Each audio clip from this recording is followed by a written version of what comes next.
महल के लोगों के मुताबिक मधु नाम की प्रेत आत्मा से रिश्ता कायम करके अधिराज एक ऐसी गलती कर बैठा था जो शायद उसकी जिंदगी की सबसे बड़ी और आखिरी गलती साबित होने वाली थी। बोचन का कहना था कि 18 साल पहले उसने ऐसी ही रहस्यमयी लड़की को अधिराज के पिताजी के कमरे से निकलते देखा था, जिसके ठीक बाद छत से गिरकर उनकी मौत हो गई थी।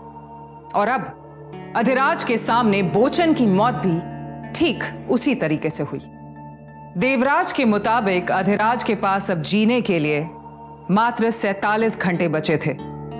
अधिराज बुरी तरीके डर में डूब चुका था और आने वाला हर पल और भी डरावना होने वाला था। लेकिन क्या मधु सच में प्रेत आत्मा थी? और क्या अधिराज के पिता की मौत के पीछे वो जिम्मेदार थी? अगर नहीं, तो उस खंडहर में उसका पोर्ट्रेट क्या कर रहा था जिस पर बरसों पुरानी धूल जमी हुई थी? आखिर क्या राज था इन हैरत अंगेज घटनाओं के पीछे? और क्या होने वाला था अधिराज के साथ अगले 47 घंटों में? महल में बरसों पहले खत्म हुआ हादसों और अजीबोगरीब घटनाओं का सिलसिला एक बार फिर से शुरू हो चुका था। अधिराज आया तो था अपने माता पिता की मौत का रहस्य समझने, लेकिन शायद वो खुद मौत के पंजे में फंस चुका था। बचपन की यादों से खून के धब्बे अभी साफ भी नहीं हुए थे कि महल के नौकर की ठीक उसी तरीके से हत्या। अधिराज की रूह कांप उठी थी। डर के सामने सारे तर्क नाकाम हो रहे थे। क्या अंजाम होगा अधिराज का? क्या उसकी मौत भी महल की एक कहानी या आत्मा का रहस्य बनकर रह जाएगी?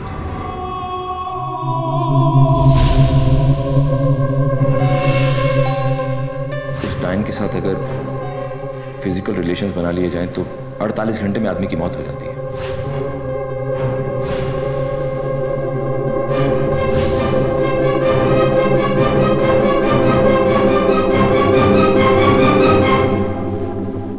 देखने से लगता है कि ये छत से कूद गया या फिर इसे किसी ने धकेल दिया, फेंक दिया। बस अभी 10 मिनट पहले उसने डिनर सर्व किया था, फिर अपने क्वार्टर्स गया पैलेस के पीछे। ताजुब की बात तो यह है कि वो टेरेस पे कैसे पहुंचा।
अरे ना, तुम गाड़ी लेके जल्दी यहाँ पहुंचो, गाड़ी खराब हो गई है। मैं हूँ जेबी पंथ मार्ग, जेबी पंथ मार्ग, जल्दी आओ।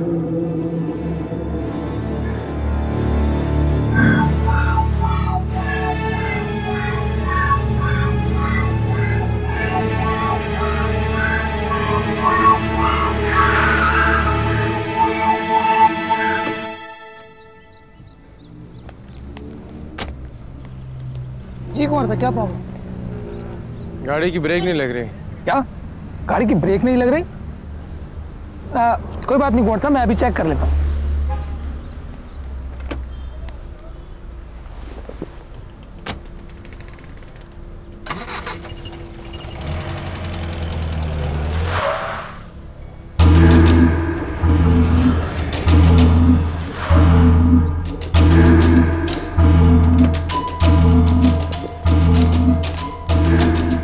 ब्रेक तो बिल्कुल ठीक है कुंवर साहब।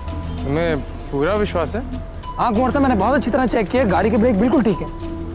ठीक है, तुम जाओ। कुंवर साहब, अगर आपको कहीं जाना हो तो मैं आपको छोड़ देता हूँ। नहीं, तुम महल जाओ, मैं चले जाऊंगा। ठीक है कुंवर साहब।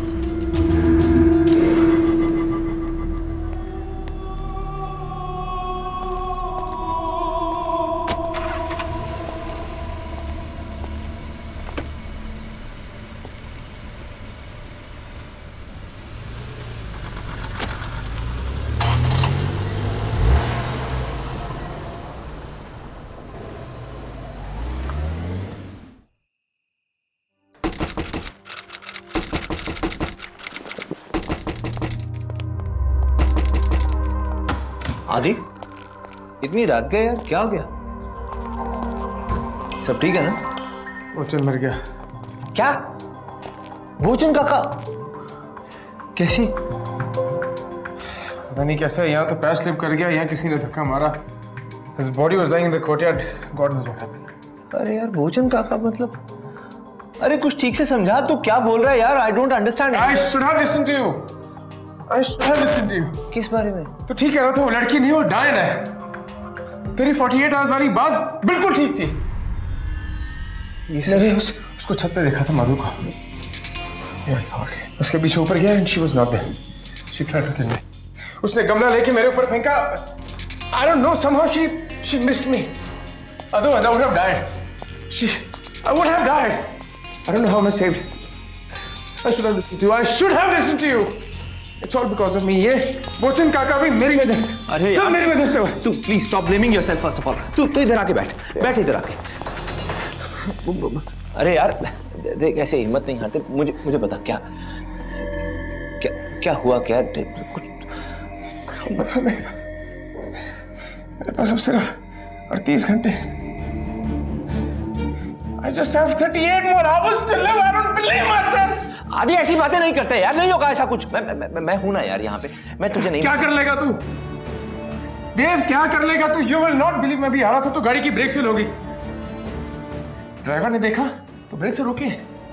Breaks are fine. ब्रेक जब मैं ड्राइव कर रहा था तो ब्रेक फेल हो गई। क्या कर लेगा तू इसमें? How will you stop the डायन? क्या कर लेगा तू?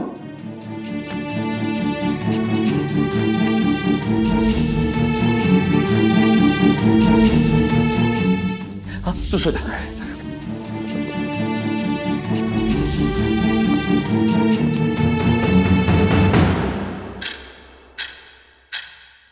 उस डायन के साथ अगर फिजिकल रिलेशंस बना लिए जाएं तो 48 घंटे में आदमी की मौत हो जाती है।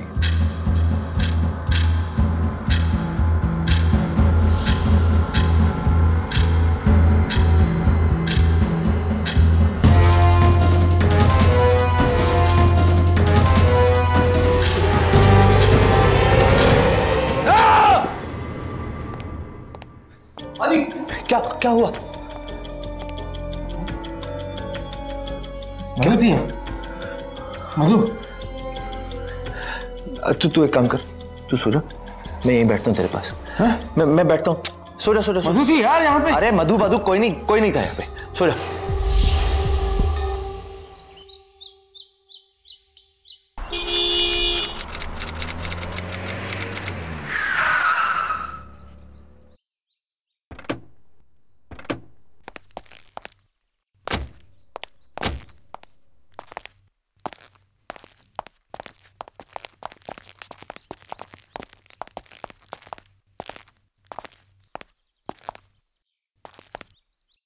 अच्छा हुआ तुमने रात ही को फोन कर दिया, हम तो चिंतित हो गए थे। बिना बताए निकल गया। तुम ठीक तो हो ना? हरे राम जी हुकुम। साहब को उनके कमरे तक ले चलो। मैनेज।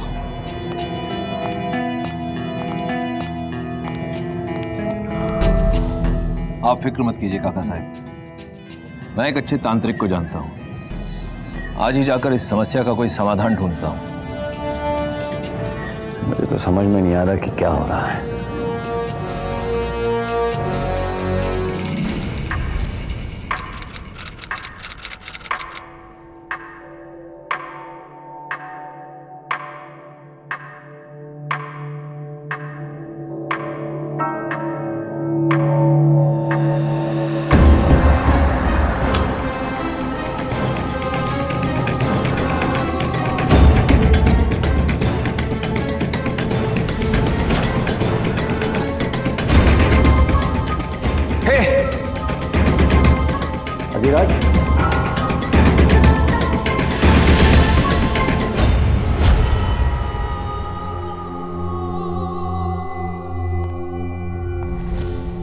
हरे राम बता रहा था कि तुम्हारी गाड़ी का ब्रेक फेल हो गया था, तुम्हें चोट तो नहीं आई?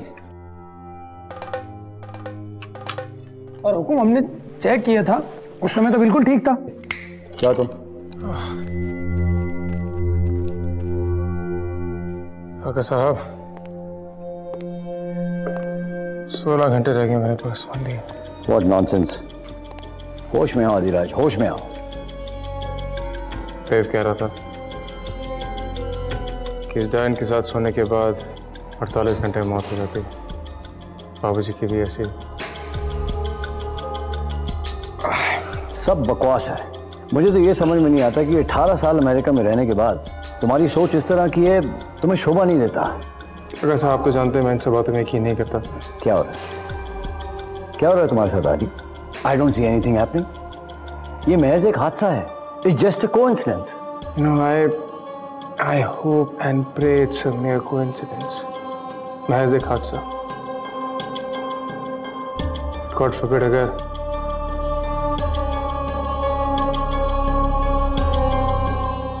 ऐसा नहीं हुआ तो सबसे पहले तो इस देव को इस महल में आने से रोकना होगा।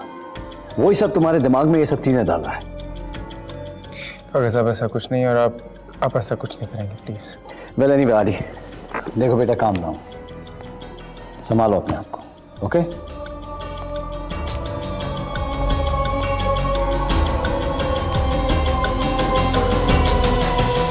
कुंवर अधिराज ने जिस दिन से अपनी रियासत में कदम रखा, उसके साथ अजीब व गरीब घटनाएं हो रही थीं। महल के नौकर बोचन की हत्या के बाद इन जानलेवा घटनाओं का सिलसिला बढ़ता ही चला गया। इससे साफ जाहिर था कि अधिराज की जान को खतरा था। मौत से ज्यादा मौत का डर बड़ा होता है, और यही डर अधिराज को जीते जी मार रहा था। हालांकि उसे भूत प्रेत में विश्वास नहीं था, लेकिन भाई देवराज की बात मानकर उसने तांत्रिक से मिलना ठीक समझा। यही है, यही है, ये देखो, यही है। मुझे कोई कहां पर? यही है।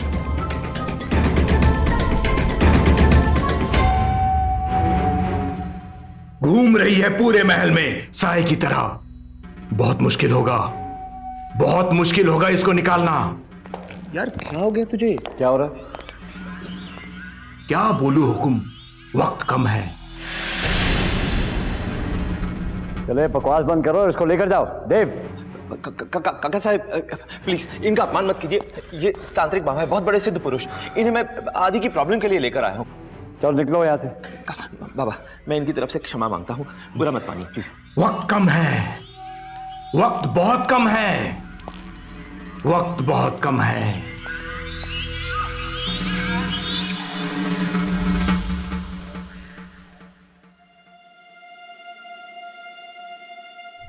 उस डायन के साथ अगर फिजिकल रिलेशंस बना लिए जाएं तो 48 घंटे में आदमी की मौत हो जाती है। यही थी महाराज के कमरे में से यही निकली थी। कौन सा? ये 18 साल पहले। 1 घंटा मतलब 47 आवर्स, 47 घंटे बचे थे। में मिली रेत उस जगह की हो सकती है जहां से सौरभ का खून हुआ है।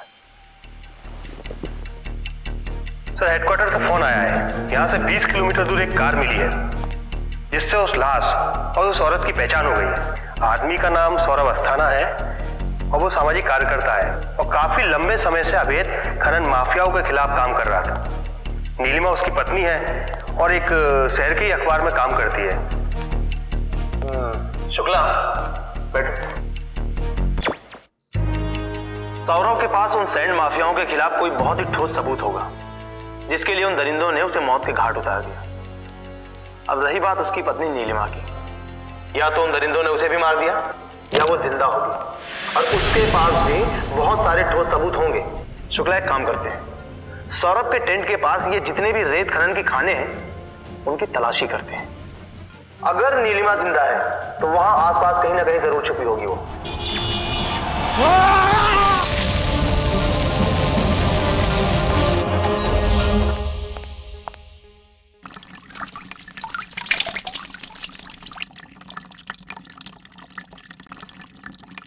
वक्त बहुत कम है,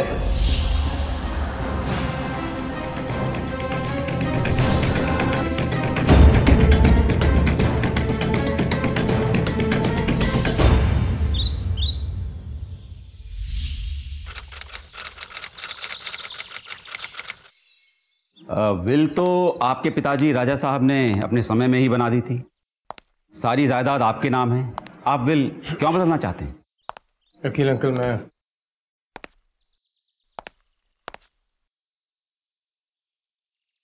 मरने वाला हूं। क्या कहा? मरने वाला हूं? कैसे? क्यों? नहीं नहीं नहीं, तुम्हारी तबीयत ठीक नहीं है। मैं बहुत से अच्छे डॉक्टरों को जानता हूं। नहीं, डॉक्टर कुछ नहीं कर सकता।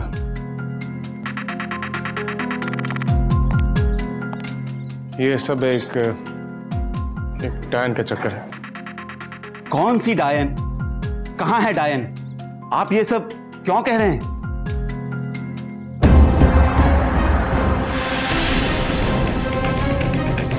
कुंवर साहब, आपको काका साहब किसी जरूरी काम से बुला रहे हैं।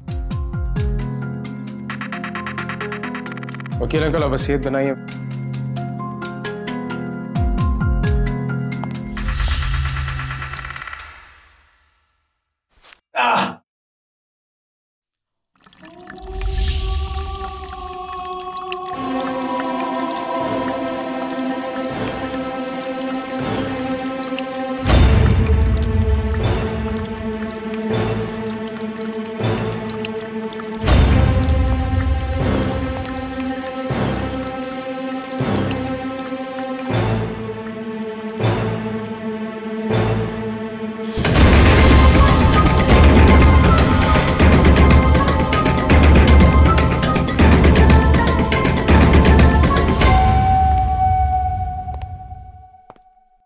काका साहब होश आ रहा है।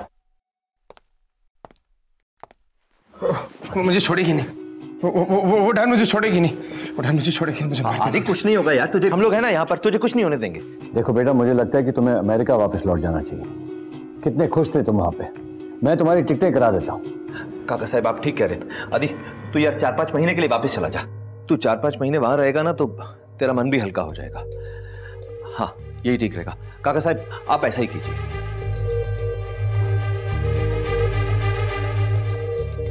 देखो इस वक्त तुम्हें आराम करना चाहिए। ये बातें तो कल भी हो सकती हैं। कल ही तो नहीं है काका साहब। I have no tomorrow.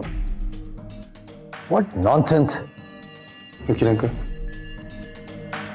महारगढ़ रियासत के इकलौते वारिस कुंवर अधिराज जी किन्हीं कारणवश अपनी वसीयत बदल रहे हैं। But why? वो अपने भविष्य के बारे में निश्चित नहीं है, इसलिए वो अपनी तमाम जायदाद अपने 2 जीवित संबंधियों ठाकुर उदयभान सिंह जी और कुंवर देवराज जी में आधी आधी बांट रहे हैं। महल ठाकुर साहब के नाम रहेगा और बाकी का ब्यौरा आपको वसीयत में मिल जाएगा, जिसकी रजिस्टर्ड कॉपी कल आप लोगों के हाथ में हो। 1 मिनट यार, तेरा दिमाग तो नहीं खराब हो गया? तूने मुझे समझ क्या रखा है? अरे मुझे नहीं चाहिए यार ये प्रॉपर्टी, ये वसीयत, ये सब मुझे नहीं चाहिए। दिमाग खराब हो गया तुम सबका। What the hell is this?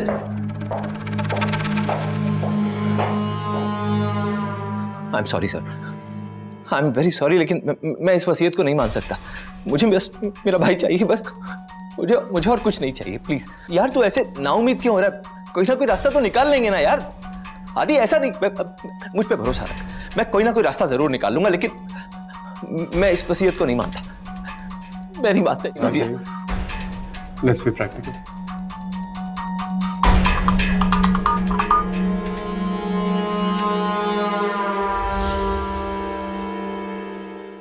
जब डर हद से ज्यादा बढ़ जाता है तो उसका असर खत्म हो जाता है। अधिराज ने भी अपने आप को इस डर के हाथों सौंप दिया था। उसने बिना वक्त गवाए अपनी वसीयत तैयार की और बराबर उसे अपने भाइयों में बांट दिया। अब अधिराज न डर में था न बेचैनी में। अब वो उदास था और पूरी तरह से नाउम्मीद। अच्छा सुन, तूने वो रानी कुंड देखा है ना? हाँ, तो एक काम कर, जल्दी से वहां पहुंच। वो तांत्रिक आया था ना तेरे घर पे, उसने इस प्रॉब्लम का तोड़ निकाल लिया है। जल्दी पहुंच। देव, तुम बेकार में कोशिश कर रहे हो, कुछ होने वाला नहीं। तू अपनी बकवास बंद कर यार, मैं तुझे कह रहा हूं ना, बस सीधा सीधा वहां पहुंच, मैं भी वहीं आ रहा हूं।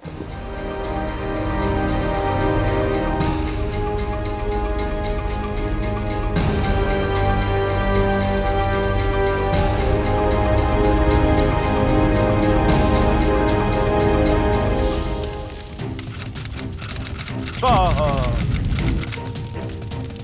स्वाहा ओम ह्रीं ह्रीं चामुंडाय स्वाहा ओम ह्रीं ह्रीं चामुंडाय स्वाहा ओम ह्रीं ह्रीं चामुंडाय स्वाहा ओम ह्रीं ह्रीं चामुंडाय स्वाहा।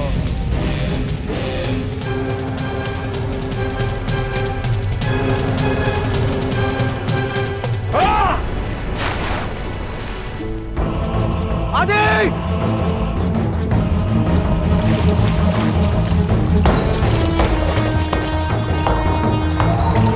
अरे कोई बचाओ मेरा भाई।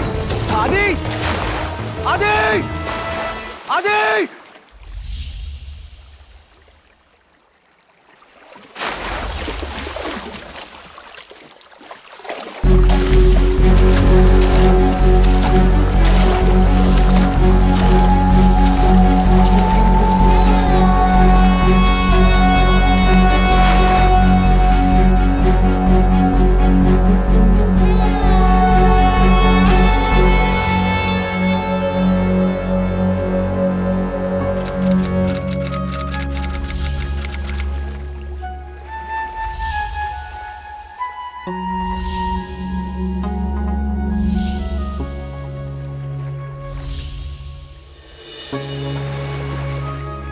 मगरमच्छ के खाने की वजह से अधिराज के शरीर की शिनाख्त भी नहीं हो पाई।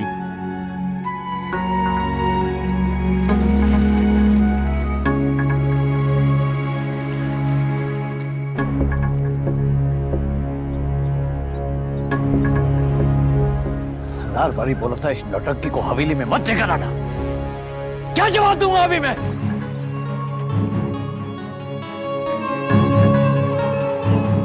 दूर हो जा मेरी नजरों से।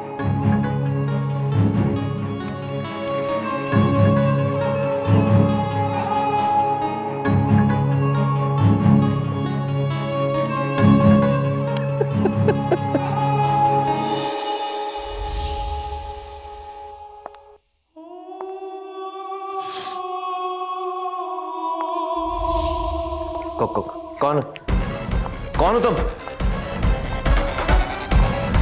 देखो, मैं तुमसे डरता नहीं हूं। मैं छोड़ दो मुझे, मैं कह रहा हूं छोड़ दो मुझे।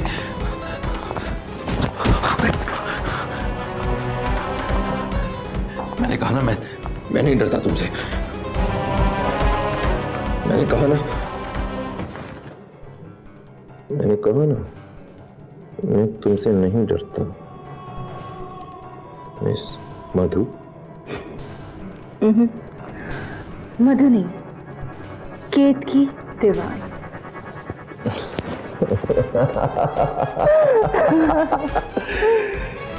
एक्टिंग काफी अच्छी कर लेती हो। तुम भी काफी अच्छी कर लेते हो एक्टिंग। Absolutely mind blowing.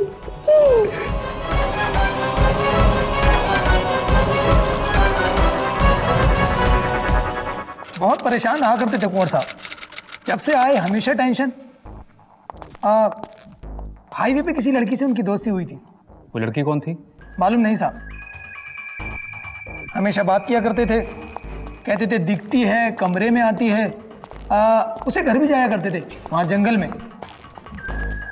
और एक दिन बूचर मर गया। साहब भोचन ने देखा था उस लड़की को। पर वो थी कौन? ये नहीं मालूम साहब। ठीक है, तुम जा सकते हो। Thank you sir. नमस्ते काका साहब। नमस्कार। ये केत की दीवान है, मेरी दोस्त, दिल्ली से आई हैं आज ही, वकील है। हाँ भैया। Hello inspector. हेलो। आप लोगों को क्या लगता है ये सब जो हो रहा है, इस तरह की घटनाएं हो रही हैं, इसमें किसका हाथ हो सकता है? ये लड़की जो भी है ये, या किसी पे शक है आपको? इंस्पेक्टर साहब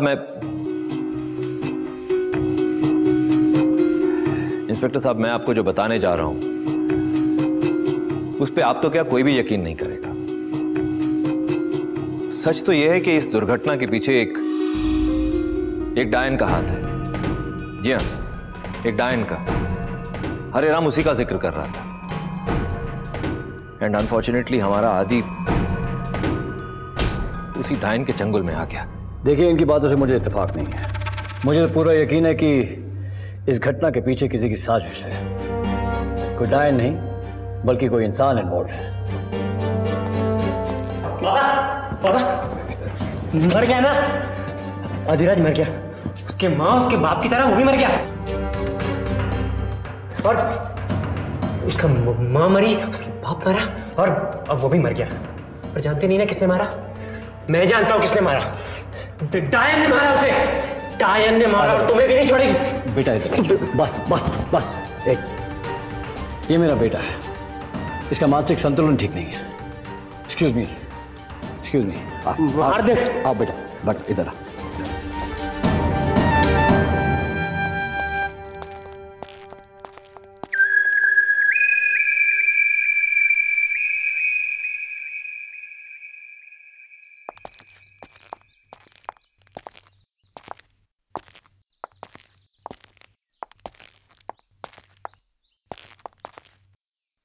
स्वीटहार्ट, अब ये सब हमारा है। पर तुम एक बात भूल रहे हो। क्या? ये जो महल है ये काका साहब का है तो, पर तुम उसकी चिंता ना करो। उसके लिए भी मेरे पास एक प्लान है। अच्छा, क्या प्लान है?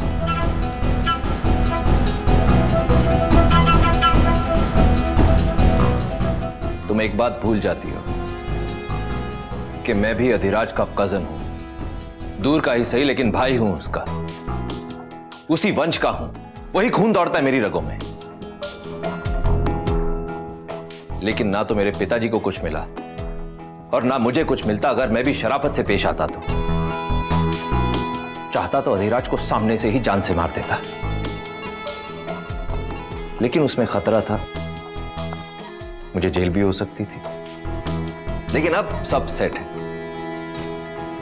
अधिराज खुद अपनी मौत मरा है और सबसे बढ़िया बात तो यह है कि मरने से पहले खुद अपने हाथों से वसीयत मेरे नाम करके गया है।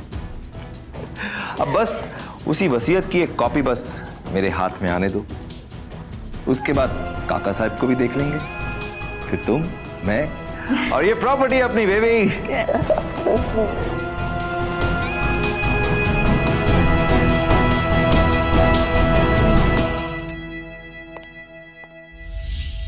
अधिराज के दूर के भाई देवराज ने रियासत की जायदाद के लिए अपनी गर्लफ्रेंड केतकी के साथ मिलके यह सारा खेल रचा था। काका साहब को अभी भी यकीन था कि इन सारी घटनाओं के पीछे भूत प्रेत नहीं है। उन्हें विश्वास था कि कोई साजिश है। वहीं देवराज और केतकी बहुत खुश थे कि उनका प्लान कामयाब हुआ।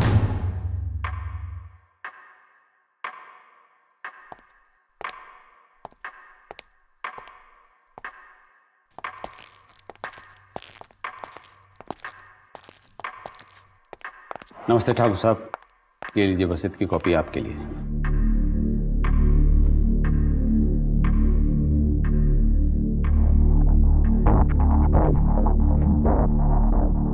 अब इन कागजों का क्या करूंगा काका साहब? जब मेरा दोस्त, मेरा भाई अधिराज ही नहीं रहा तो अब ये प्रॉपर्टी मेरे किस काम? अच्छा ठाकुर साहब,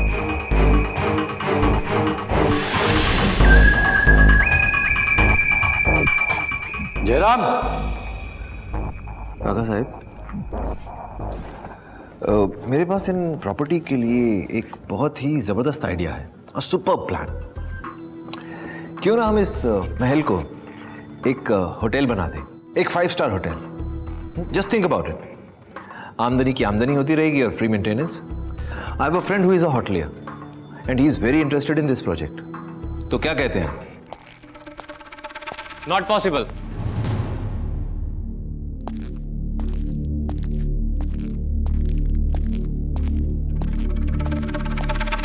जीते रहो।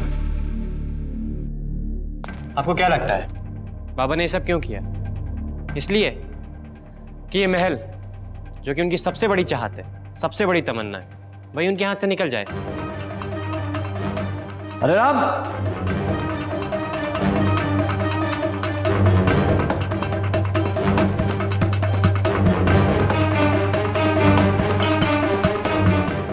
जाओ।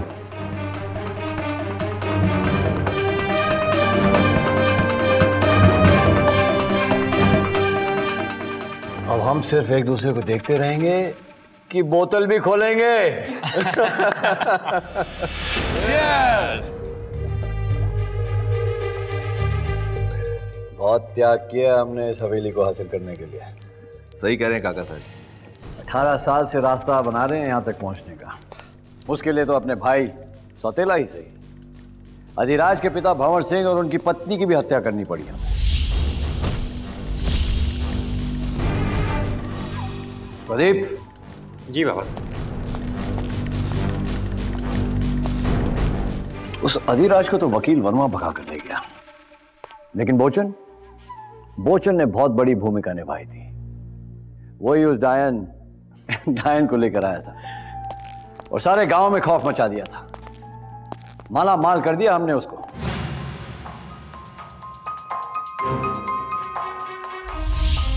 बोचन को तो हम अब भी माला माल करना चाहते थे।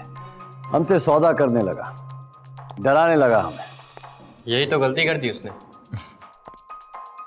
कहने लगा कि ज्यादा पैसे चाहिए, तयशुदा रकम से भी ज्यादा। कहने लगा कि हम पुलिस को बता देंगे। धमकाने लगा हम। खैर, सबकी अपनी अपनी किस्मत, अपनी अपनी किस्मत।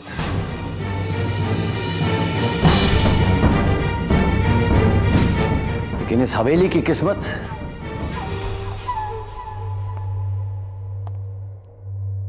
ये आप मुझे लिखने दीजिए। आपको जो कुछ भी चाहिए था हमने आपको दिया। अब आप उसको बेचें, रखें, यह आपके ऊपर है। लेकिन इस हवेली से अपनी नजर हटा दें। ठाकुर उदयबान को राजा उदयबान बन के रहने दीजिए। बहुत पुरानी साध है हमारी। कहीं फिर ऐसा ना हो कि हमें आपके प्रति अपना नजरिया बदलना पड़े। नहीं नहीं काका साहब, क्या बात कर रहे हैं आप इत्मीनान रखिए, फिक्र मत कीजिए। जैसा आप चाहते हैं वैसा ही होगा।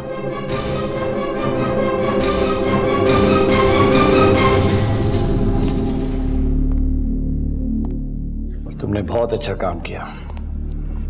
जैसा तुम्हें कहा वैसा तुमने किया। Congratulations, well done.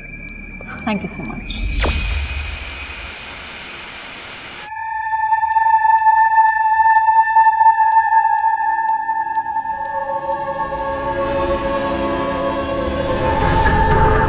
तुम्हारे चाचा काका साहेब।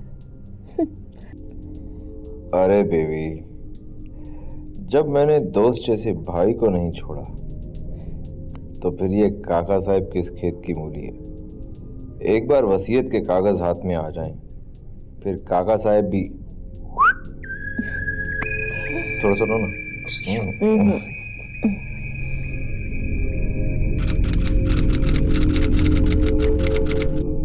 हमारी 100 एकड़ की जमीन है, उसे भी इवैल्यूएट कीजिएगा। सब हो जाएगा राजा साहब। नहीं होगा। इस जमीन का एक भी इंच, एक भी गाड़ी, यहां तक कि एक भी ईंट नहीं बेच सकते आप। क्या बकवास कर रहे हैं? काका साहब, क्या कहना क्या चाहते हैं आप? क्यों नहीं कर सकते हम ऐसा? जवाब इसमें है।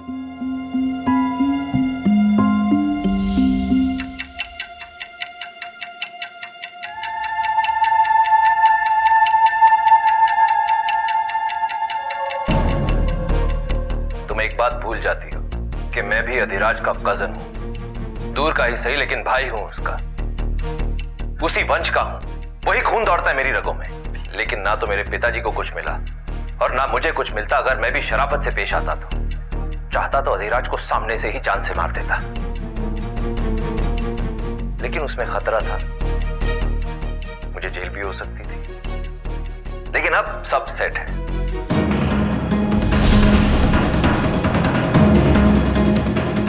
18 साल से रास्ता बना रहा हूं, उसके लिए अपने भाई सौतेला ही सही अधिराज के पिता भंवर सिंह और उनकी पत्नी की भी हत्या करनी पड़ी। फॉर्चून का बहुत बड़ा योगदान था इसमें। डायन को वही लेकर आया था, माला माल कर दिया था हमने उसे, और अब भी माला माल कर दिए थे। हमसे सौदा करने लगा, डराने लगा हमें, कहने लगा कि ज्यादा पैसे चाहिए, तयशुदा रकम से भी ज्यादा।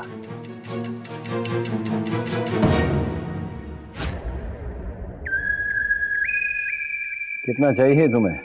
मैं बताता हूं।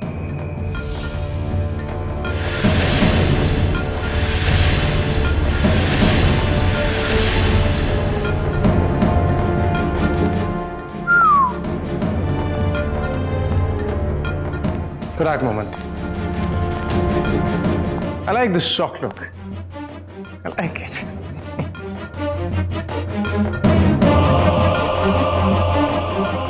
Relax guys, relax. मैं असली भूत नहीं हूं। मैं तो नकली भी नहीं हूं। Like some of us. Hey, easy, easy. Relax, man. Relax, relax, relax, relax. What is it? जनाब।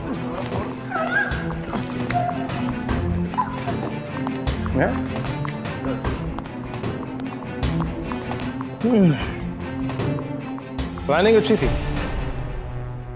पर क्या है कि थोड़ी सी मिस्टेक हो गई। Carelessness to be precise. क्यों भाई देव? मिस मधु, बहुत शौक है आप दोनों के टैटूज का। ऑफ कोर्स होना भी चाहिए, अच्छे लगते हैं। Like them too. पर एक साइड टैटू। आदि, तू यार 4-5 महीने के लिए वापस चला जा। तू 4-5 महीने वहां रहेगा ना तो तेरा मन भी हल्का हो जाएगा।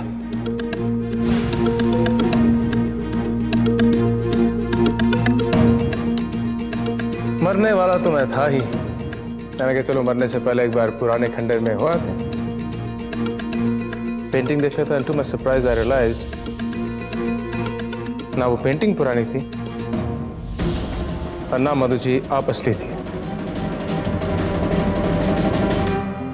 But you're nice. Trust me.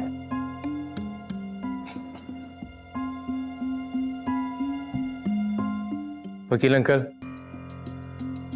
आपने बचपन में भी मेरी जान बचाई। You somehow sensed it जब माँ बाबूजी की मौत का षड्यंत्र किया गया था। Probably the reason behind their murder. और एक बार फिर जब वही पुरानी डायन की कहानी में इस बार मुझे डराया जा रहा था, you could sense something fishy. 2 + 2 4. मेरे मरने से किसको फायदा होगा? You guys know it, right? भाई देव, तांत्रिक की मदद से अपने छोटे भाई को मारना चाहते थे। How cruel. जब मुझे पता चला कि तुम मुझे झील के किनारे लेके जा रहे हो तो वकील अंकल ने एक प्रोफेशनल डाइवर को हायर किया। As you know, I don't know how to swim. तो जब तुम मुझे पानी में धकेलो तो डाइवर मुझे पानी से निकाल सके। So to cut it short, आप लोगों ने जो डेड बॉडी देखी थी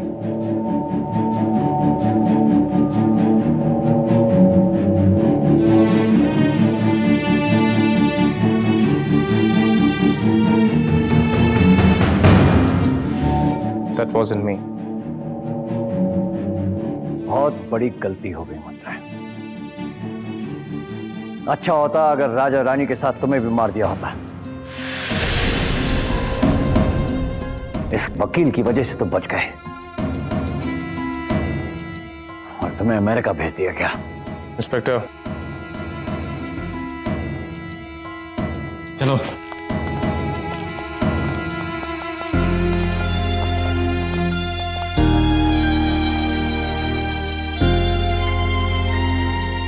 कांग्रेचुलेशन कुंवर साहब, आपकी हिम्मत और सूझबूझ से ही ये लोग पकड़े गए। इंस्पेक्टर साहब,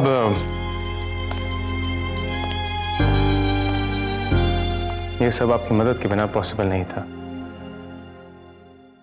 thank you. You are welcome. वकील साहब, सारे फसाद की जड़ है ये दौलत, ये पैसा। एक काम कीजिए, एक नई विल बनाइए और ये सारी दौलत चैरिटी में दे दीजिए।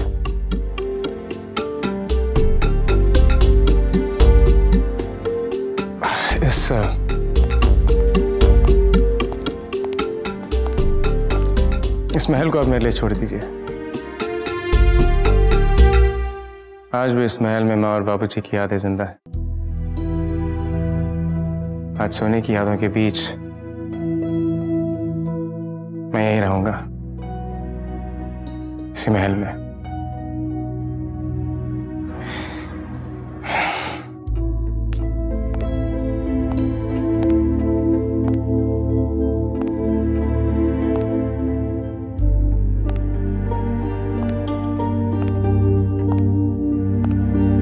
अपनी समझदारी, वफादार दोस्त वकील वर्मा और ईमानदार पुलिस की मदद से अधिराज ने इस पूरे खूनी खेल का पर्दाफाश कर दिया। प्रदीप को बोचन के कत्ल के लिए आईपीसी की धारा 302 के तहत और क्रिमिनल कॉन्स्पिरेसी करने के लिए आईपीसी की धारा 120A के तहत 14 साल की सजा सुनाई गई। वहीं देवराज और केतकी को भी इस पूरी कॉन्स्पिरेसी में बराबर का पार्टनर होने के लिए धारा 120A के तहत 4 साल की सजा सुनाई गई। काका साहब को क्रिमिनल कॉन्स्पिरेसी और अधिराज के माता पिता के कत्ल के इल्जाम में आजीवन कारावास की सजा सुनाई गई। मेरी आप सभी से गुजारिश है कि सुनी सुनाई बेबुनियादी बातों पर यकीन न करें।